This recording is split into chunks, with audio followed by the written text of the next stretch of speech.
కౌశికి ఆగమ్మి. ఎవరమ్మి ఎవరు? నీకు మా కంటే ఆ అమ్మి అబ్బాయి ఎక్కువైపోయారు కదా. ఏం మాట్లాడుతున్నావు వైజయంతి? నీకేమైనా పిచ్చి పట్టిందా? నా బిడ్డ ఈ కుటుంబం కోసం తన ప్రాణాల్ని ముందు పెడుతుంది. ఆ విషయం నీకు నాకు ఇంట్లో ఉన్న వాళ్ళందరికీ తెలుసు. మీకు నచ్చినట్టు మాట్లాడలేదని, నచ్చిన వాళ్ళకే మద్దతిస్తుందని కౌశికిని తప్పుబట్టే అధికారం ఇక్కడ ఎవ్వరికీ లేదు. ఈ జగదాత్రినేమన్నావు? రాక్షస, స్వార్థపరురాలా?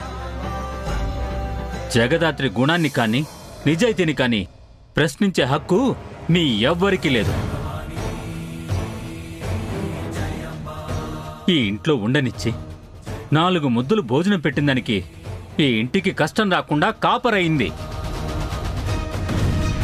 కష్టం వస్తే అడగకుండానే తీర్చింది.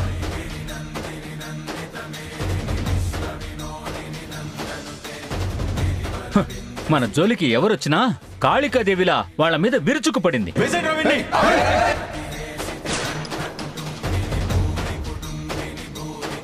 అందరికీ అమ్మాయి అన్నం పెట్టింది.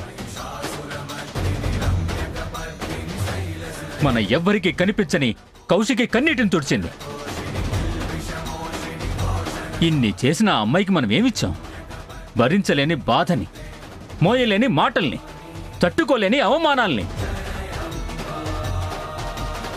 ఇప్పుడు ఆఖరికి దొంగ అని బిరుదుని.